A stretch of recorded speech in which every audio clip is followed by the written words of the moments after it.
guys, welcome back. I'm gonna quit calling these freaking reviews, I think, and start calling this my vape blog. I don't really like the idea of calling myself a reviewer anymore, if you know what I mean. But with that said, I have a product to show you that I really like. It's not my favorite product I've got, but it is definitely up there. I've reviewed or gone over the VaporShark Rndna 30 before, which I still really like. But today I will be going over the VaporShark Rndna 40, which is the new temperature-controlled evolve chip that basically has the industry in an uproar right now. People either love it or they hate it. Most of the people who hate it are people who have bought chips and they have fried on them or they've had some issue with. I own two DNA 40 devices actually, so I have something else to compare the VaporShark 40 to. I've got the Vapor Flask, so I've got a pretty good point of reference. And being a previous VaporShark owner, I think I've got a pretty good grasp on the improvements, the quality change, and just the overall product as a whole. I really do like the VaporShark. I am a fan. It's kind of hard to review this item because it's two companies coming together. It's Evolve's proprietary chip technology being paired up with the housing made by VaporShark. So I'm not going to be so much reviewing the chip as I am going to be reviewing the VaporShark. The old one was by far my favorite device that I've ever owned up until the Vapor Flask. The old one was just really, really nice. It was steady, it was consistent, I never had any issues with it, never once did it not fire when I pressed the button, all that good stuff, and it produced a killer vape. I think 30 watts with Kanthal is personally just enough for either dual 28 gauge or single coil atomizers. So I mostly use single coils with my DNA 30. The DNA 40 changes that to where you can do dual coils with 26 gauge and not really 24 gauge. It's not real ideal for 40 watts in my opinion. You definitely can do it, but if you want to be able to ramp up the voltage and essentially pump out more power than a mechanical mod will, you really are going to be doing a lot of wraps if you do anything other than that. So it's nice that they upgraded it 10 watts. I do appreciate that, Evolve, and it does give you some extra wiggle room to play with. But to me, where the VaporSharks really shine is with the nickel wire. I haven't had too many Kanthal builds on my VaporShark Rndna 40 lately, pretty much just all nickel. We'll take a close-up look. I'm not going to do a dive-in video today, but there's not a whole lot to see on this guy. I will compare the new versus the old. They're pretty similar. Unfortunately, I have a wrap on here, but you can see the original color there. You can see the new color here. So they've made it darker, and they've changed it from a flat, slick, almost slippery-like coating to a more, I guess, I wouldn't say rough, but it's definitely less slick. They've changed the color. I've been told they changed the buttons, but it appears, though, that is not true because these are starting to yellow just like the old ones have. The old ones, as you can see, have a mustard patina colored on them. Not a big deal. Most of the time, I've got a skin over it anyway, so I don't have to look at it.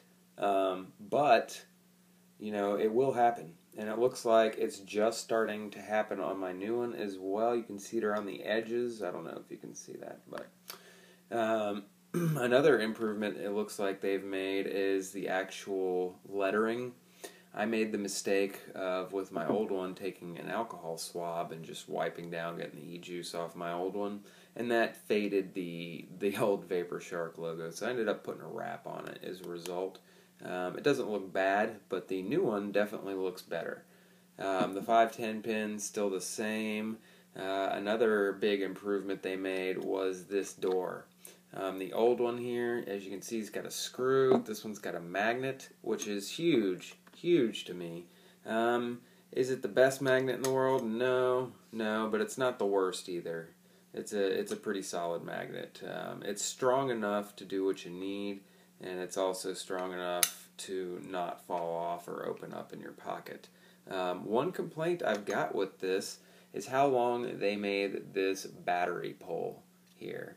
As you can see, it hangs out over past the door, so you've kind of got to finagle it up, and I've got a little process I've got to do, but it's definitely a pain in the butt how long they made that. I'm thinking about going in and cutting it possibly, but then again, I don't want to change anything on my device. I want it to be original and yada yada yada. The old case to the VaporShark Rndna 30 looks just like the new one. The new one is virtually the same. There's hardly any difference on these guys at all. It comes with a battery. It comes with an LG 35 amp 2500 milliamp battery. Not a bad battery. I've been enjoying my Samsung 25R in here more than that one, which is funny considering that's a 20 amp compared to the 35 amp from LG, but I've definitely been getting noticeably better battery life with the Samsung as opposed to the LG. Sony's don't seem to work as well. Even the VTC5 doesn't seem to last as long in the VaporShark as the Samsungs do. However, in the Vapor Flask, the VTC5s, at least my VTC5s, are lasting noticeably longer than my Samsungs are in there. And the Samsungs are actually pretty hard to slide into the flask, and they don't recommend you using them, but I do it anyway. Back to the VaporShark. It's a great device. It's $200. I think it's reasonably priced. I think it's a good value for the craftsmanship and quality device you get. Do I think this thing will hold up for years and years?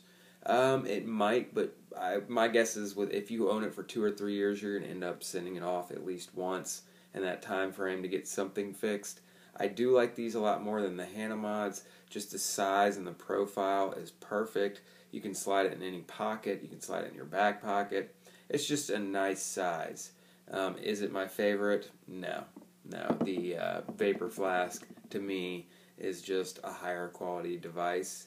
It's still not as portable as the VaporShark, so some people will actually prefer the VaporShark over it. And since they've got the magnetic door, they're not going to be as bothered by it because they can swap out batteries easily.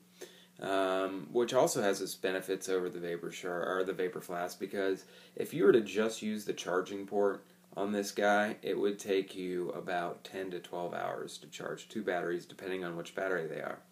The VaporShark, they're currently getting ready to release a new version, which has a 2 amp charging chip in it. So it'll charge 2.3 times faster than this unit here. This is the first run. So the new VaporSharks will have a slightly enlarged screen. Instead of having 2 numbers on this side right here, you will soon have 3.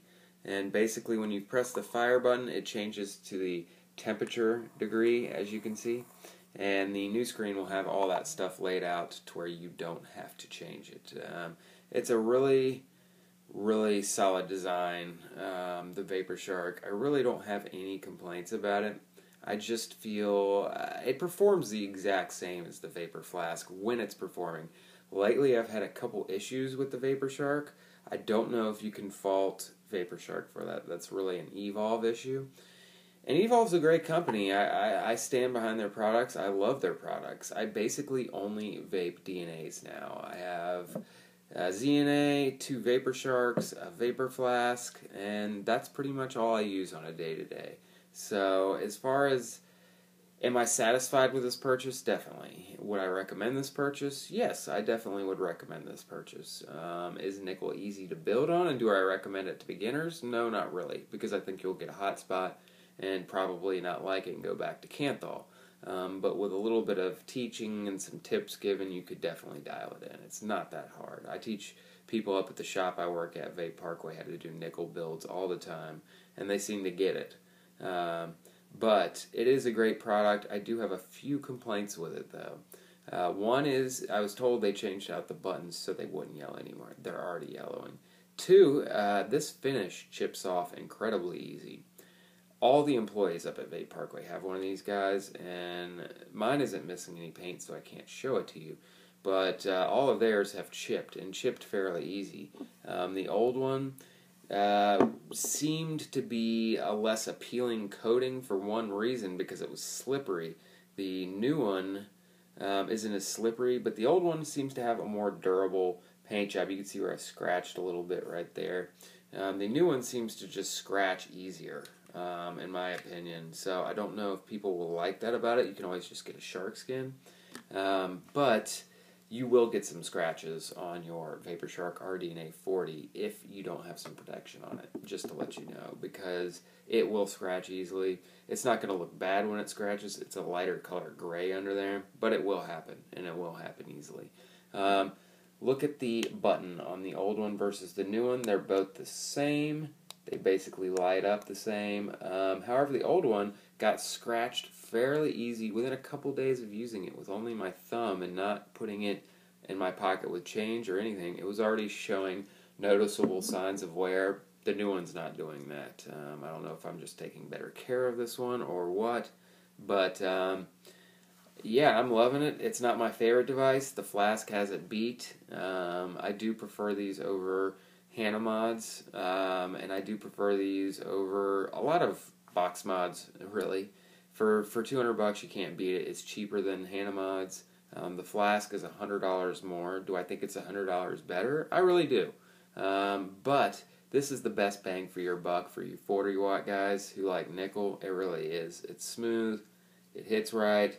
Occasionally, the problem I've been having with this, which I mentioned earlier, is it should say a .17 build right there. And it should be a .17 build. But every once in a while, when I let this thing sit dormant for a while, I'll go to pick it up. I'll take a drag, and I'll notice something's off. I'll look down at it, and it'll say it's a .78 build or a .83 build, even though it's not. I'll go in, I'll look at my leads, I'll tighten them up, make sure everything's making good contact, I'll readjust the addy, I'll take the battery out of the device, I'll do all that, and it won't go away. Basically, if you let it sit for another 6 to 10 hours, it just seems to fix itself. I'm not sure what that's about. Does it ruin the vape? It doesn't ruin it, but it's not as appealing, and it's not doing what it's supposed to do, because when you're up in the .8 range, you are no longer using temperature control, which is the whole point of nickel wire. So, it does have a hang-up, but it's not that bad. I would say maybe once every 3 days it goes into that little quirky mode, and then it comes out of it 6 to 10 hours later. Not a big deal, but I definitely need to mention it. These Evolve chips, they are flawed.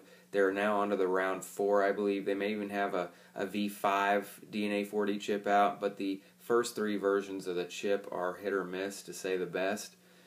To say the least, I should say. And they are really, they're coming out better now. They're changing the screen on a lot of these devices. They're making them bigger. So I hope these new screens won't have the same issues that the old ones do, which is freeze and become pixelated. I've seen a lot of unhappy Vapor Shark customers bitching online. I've seen a lot of unhappy Vapor Flask owners bitching online, and it's nothing Vapor Flask or Vapor Shark can do. It's Evolve, and this is new technology. They're working out the kinks. To a person who doesn't have many vape devices, and it's going to be your sole means of vaping, I would probably suggest waiting 4 to 6 weeks before placing an order so they can actually get these kinks and bugs worked out. If you're like me and you've got backups, go ahead and get one, because it's a great device. They seem to all work right out of the box, at least for a little while until the freeze kicks in. So it's hard to tell. You can't really just test them in the store and say, oh, well, I got a good one. But it is a sweet device. People think you can't blow big clouds with nickel.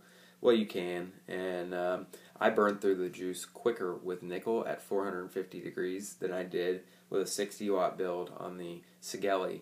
So It's definitely not for the cloud chasers, but you can get really solid vapor.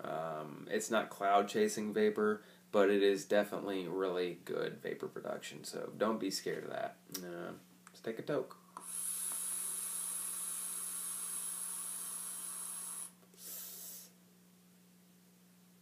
But I can take just such a long, smooth, satisfying drag with this device. As you inhale, maybe you can see it,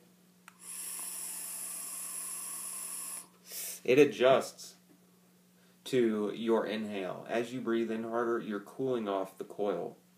So it compensates for that. So you have a smooth, consistent hit each and every time. And my two favorite devices for DNA 40 chips are definitely these two. It's not because I have them, it's because I love them. And I've been a Faber Shark fan and user for the last 6 months, but I've been a Vapor Flask fan since they debuted at Vapapalooza here in Atlanta less than a year ago. And I think the Flask is the one to have, but I think also the one to have is the Vapor Shark. I like to have this one for my stationary device at work and at home, and this is kind of my travel and go one, or this is kind of my beater, the DNA 30, where I take out to concerts and stuff like this. But it's a great device. I love it. I use it all the time. Battery life is good with nickel. I'm getting about 8 to 12 hours depending on which addy and my temperature setting and my watt setting. It's a really solid device. It's really well made. It doesn't feel cheap. No button rattle at all. No design flaws. No production errors, except with the chip. Like I said, I'm having slight issues. I ain't butthurt though. Evolve, I know you'll take care of me, and I know Vapor Shark will. I know they're flooded with complaints and problems right now, so I'm going to wait till it dies down and then send it in. But it really is a great device. My hat's off to you guys at both Evolve and Vapor Shark. Thank you for another excellent product under $250. I mean, this is really the most affordable DNA 40 chip out. That's well known and well received. Definitely worth a look, and hope you enjoyed the review, guys. I'll check you later.